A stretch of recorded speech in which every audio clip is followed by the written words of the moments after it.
നമസ്കാരം. അവസാനം വരെ സീറ്റ് ഉറപ്പിച്ചിരുന്ന കെ.വി. തോമസിന് വിനയായത് അമിത ആത്മവിശ്വാസവും മോദി സ്തുതിയുമാണ്. മത്സരിച്ചാൽ തോൽപ്പിക്കുമെന്ന വാശിയിൽ ഗ്രൂപ്പ് വ്യത്യാസമില്ലാതെ പ്രവർത്തകർ ഒരുമിച്ചത് രാഹുൽ ഗാന്ധിയെ ബോധ്യപ്പെടുത്താൻ മുല്ലപ്പള്ളി നന്നേ പാടുപെട്ടു. സീറ്റ് നിഷേധിച്ച ഷോക്കിൽ തോമസ് മാഷി കാട്ടിക്കൂട്ടിയതൊക്കെ സീറ്റ് നിഷേധം ശരിവെക്കുന്നതായി പ്രവർത്തകരും പറയുന്നു. സോണിയയുടെ അടുക്കലിൽ പാസ് ഇല്ലാതെ കയറാൻ അനുമതി ഉണ്ടായിരുന്ന രണ്ട് മലയാളി നേതാക്കളും കണ്ടം ചാടുന്നത് കണ്ട് വിശ്വസിക്കാനാകാതെ കണ്ണും തള്ളി നിൽക്കുകയാണ് കേരള ജനത. സോണിയാഗാന്ധിയുടെ അതിവിശ്വസ്തനായിരുന്നു കെ.വി. തോമസ്. രണ്ടാം UPAയിൽ ഭക്ഷ്യസുരക്ഷാ പദ്ധതി നടപ്പിലാക്കാൻ സോണിയാഗാന്ധി കണ്ടെത്തിയ പൊതുവിതരണ മന്ത്രി. കുമ്പളങ്ങിയിലെ തിരുതാമിനിന്റെ രുചി ഗാന്ധി കുടുംബത്തിന്റെ അടുക്കളയിൽ എത്തിച്ചതും കെ.വി. തോമസ് ആണ്. കോൺഗ്രസ് അധ്യക്ഷ സ്ഥാനത്ത് സോണിയയായിരുന്നപ്പോൾ കെ.വി. തോമസിന് വച്ചടി കയറ്റമായിരുന്നു. എല്ലാ രാഷ്ട്രീയക്കാരുമായി സൗഹൃദം പാലിക്കുന്ന തോമസ് ഹൈക്കമാൻഡിലെ വിശ്വാസം കാരണം കേരളത്തിൽ ഗ്രൂപ്പ് കളി മാറുന്നു. സോണിയുടെ അടുത്ത മുൻകൂർ അനുമതി എടുക്കാതെ കടന്നു ചെല്ലാനും തോമസിന് കഴിയുമായിരുന്നു. ഈ വിശ്വാസമാണ് എറണാകുളത്ത് വീണ്ടും സ്ഥാനാർത്ഥിയാകുമെന്ന് തോമസ് കരുതാൻ കാരണമായത്. എന്നാൽ രാഹുൽ ഗാന്ധി അത് വെട്ടി. തോമസിനെ കൊച്ചിയിലേക്ക് തിരിച്ചയക്കുകയാണ് രാഹുൽ. ഇതോടെ തോമസ് വലിയ പ്രതിസന്ധിയിലാണ്. പാർട്ടി വിടുന്നത് പോലും ചിന്തിക്കുകയാണ്. അതിനിടയിലും തോമസിനെ പാർട്ടിയിൽ പിടിച്ചു നിർത്താൻ സോണിയ ശ്രമം തുടങ്ങിയതായാണ് സൂചന. കേരളത്തിൽ ആഗ്രഹിച്ചിട്ടും രാഹുൽ ഗാന്ധി സീറ്റ് നൽകാത്തത് സോണിയയുടെ വിശ്വസ്തനായ കെ.വി. തോമസിന് മാത്രമാണ്. എറണാകുളത്ത് CPI P. രാജീവിനെ മത്സരിപ്പിക്കാൻ ഇറക്കിയത് വിജയം മാത്രം ലക്ഷ്യമിട്ടാണ്.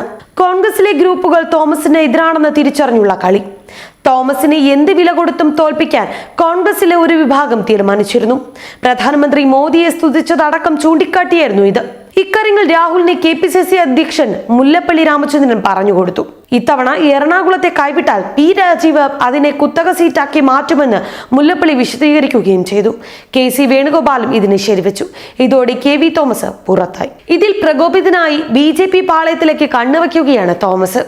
ഇതോടെ സീറ്റ് നിഷേധിച്ചത് ശരിയായെന്ന് പ്രവർത്തകരും പറയുന്നുണ്ട്. സീറ്റ് കിട്ടാത്ത ഷോക്കിൽ മാധ്യമങ്ങളോട് തോമസ് പറഞ്ഞതെല്ലാം ഗ്രൂപ്പ് മാനേജർമാരെയാണ് സന്തോഷിപ്പിക്കുന്നത്. തോമസിന്റെ സോണിയ സ്നേഹം പൊള്ളിയായിരുന്നുവെന്ന് അവർ പറയുകയാണ്. സോണിയയ്ക്ക് കേരളത്തിൽ രണ്ട് അതിവിശ്വസ്തരാണ് ഉണ്ടായിരുന്നത്, ടോം വടക്കനും കെ.വി. തോമസും.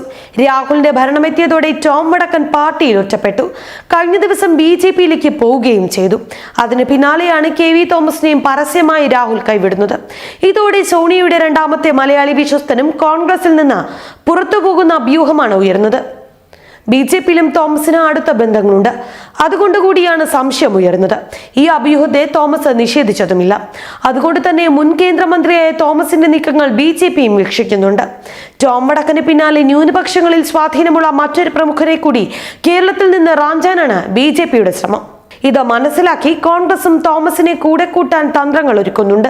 സീറ്റ് നിഷേധിച്ചതറിഞ്ഞ് കരയുന്ന മുഖവുമായാണ് കെ.വി. തോമസ് മാധ്യമങ്ങൾക്ക് മുന്നിൽ എത്തിയത്. എറണാകുളത്ത് സ്ഥാനാർത്ഥിത്വം നിഷേധിച്ചതിലുള്ള പ്രതിഷേധം പരസ്യമായി പ്രകടിപ്പിച്ചു. സിറ്റിംഗ് MPമാരിൽ തനിക്ക് മാത്രം എന്താണ് അയോഗ്യതയെന്നും മാധ്യമങ്ങളോട് പ്രതികരിക്കവേ അദ്ദേഹം ചോദിച്ചു.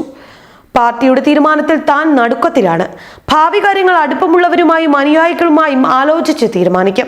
BJPയിലേക്ക് പോകുമോ എന്ന് ആവർത്തിച്ചു ചോദിച്ചപ്പോൾ BJPയും CPMഉം ഉൾപ്പെടെ എല്ലാ പാർട്ടികളിലും തനിക്ക് സുഹൃത്തുക്കളുണ്ടെന്നായിരുന്നു മറുപടി. ഗ്രൂപ്പുമായി ബന്ധപ്പെട്ട പ്രശ്നമാണോ സ്ഥാനാർത്ഥിത്വം നിഷേധിക്കപ്പെടാൻ കാരണമെന്ന് ചോദിച്ചപ്പോൾ താൻ ഒരു ഗ്രൂപ്പിന്റെയും ഭാഗമായിട്ടുള്ള ആളല്ലെന്നായിരുന്നു മറുപടി.